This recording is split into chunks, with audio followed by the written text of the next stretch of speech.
On tonight's episode of the Mike Pressler Show, we break down the Bulldogs' dramatic win over Stony Brook. We sit down with senior co-captain Bob Myrano, and of course we preview the week ahead, including games at Providence College, against Sacred Heart, and at Brown. It's all coming up here next on the Mike Pressler Show on Cox Sports Television.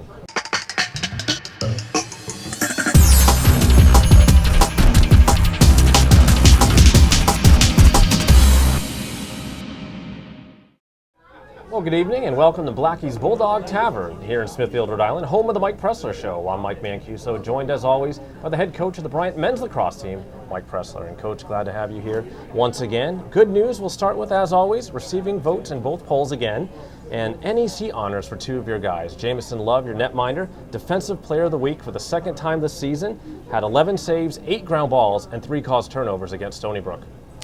Jamison has been so consistent from day one, and along with Kevin Massa, but when you're getting outstanding goalie play, and we have for 7 games, good things are going to happen, and congratulations certainly to Jamison again. Yep. And for the fourth, not straight week, but for the fourth week, Kevin Massa, named Rookie of the Week in the NEC, was 16 of 24 on faceoffs, good for 67%, had 10 ground balls in the win over Stony Brook. Remarkable. Every week Kevin continues to do this, and we're waiting for him to maybe slow that pace down a little bit. Not that we want that to happen, right. But you know, any freshman kind of goes in ebbs and flows across the season, a long season. And for Kevin, he has been so outstanding and so consistent from day one. Yeah, and Kevin's work has put you guys at number 1 in the nation now on faceoffs, and he's number 3 individually as a faceoff man. And you guys are also number 2 in the nation in ground balls, just .03 behind number 1 Virginia in that category. And Massa's actually number 1 individually, so he's just been turning in a tremendous season. Now let's get to the big game against Stony Brook. Winds up being a 10-9 double overtime win. It improves your record to 5-2 on the season. It was your 4th straight win, and you're remaining unbeaten at home. This one was played at Bulldog Stadium on the grass this time. What are your thoughts on that part of it? You know, just we're an old school program. Hopefully, I'm an old school guy in a way, and the chance to play in the football stadium is always a treat for us, especially with the tremendous weather we had last week. A much better home environment. You know, the football stands, very vibrant day at Bryant. You know, it's baseball going on, softball, rugby, just a lot of activity, and just thrilled with the way we figured out a way to win. Now, you guys got off to a little bit of a slow start, but you rallied in the second quarter with 6 goals. However, you got shut out in the third quarter, and it really became a nail-biter down the stretch. In the fourth quarter, you guys were down 9-8, and Colin Dunster scores the game-tying goal with about 25 seconds left. Then you guys win the ensuing face-off. Matt Larson appears to have the game winner, but all of a sudden, there's a called timeout. Can you tell us about that timeout? Well, I had the referee standing right next to me, and Matt and Mason are coming down 5-on-4, and to win the game. And I think there was maybe 15, 13 seconds on the clock, and Matt actually got checked as he got under that defenseman, and the ball looked like it was coming out the back of his stick. And I said, timeout.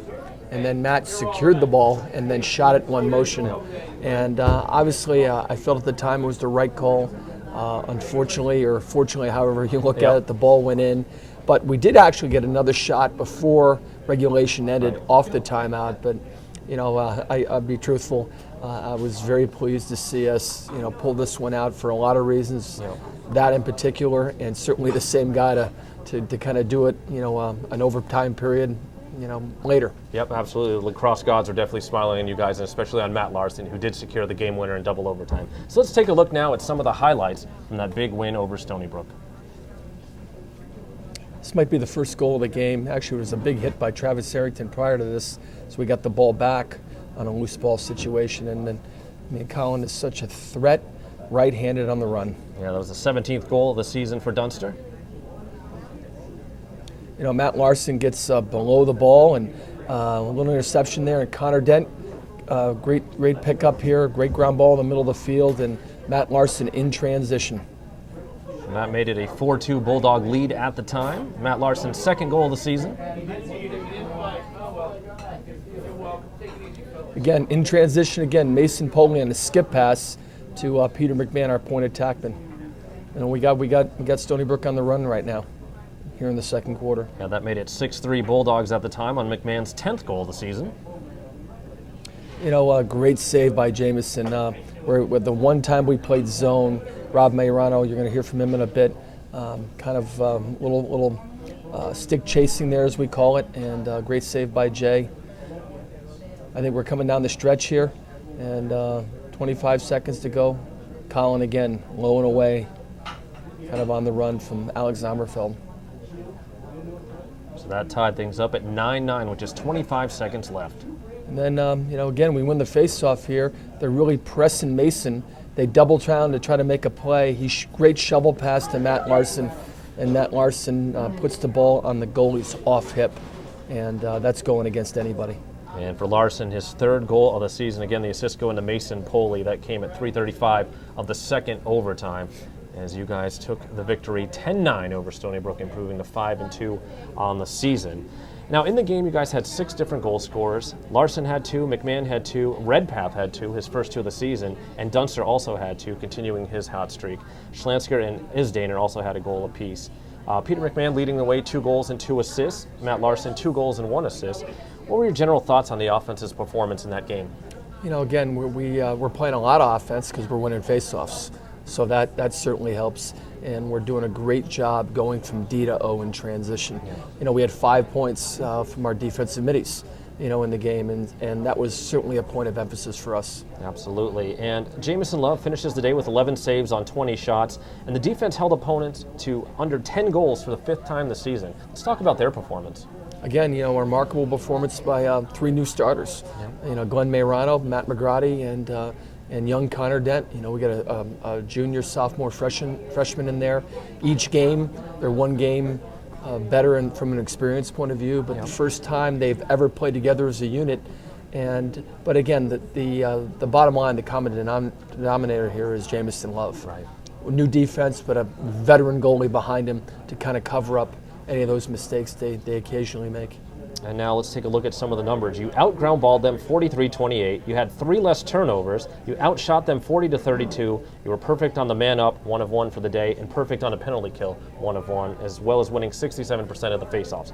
With all that in mind, what aspect of the game were you most pleased with for your team? The turnovers in the second half. In the second half and overtime, we only had 2 turnovers in the entire second half.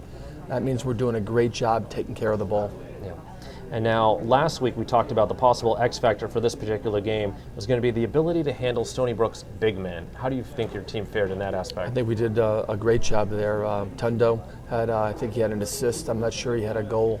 One of their key players, Campbell, did not play. Yeah. We did a good job in number 5, Bonanno. So I think, at the end of the day, we did a good job defensively on their big guys. But like any good team, number 7 has 3. Right. Number 1, Rooney has 3. So some other guys picked up some slack offensively for some of the guys that maybe we shut down. Right.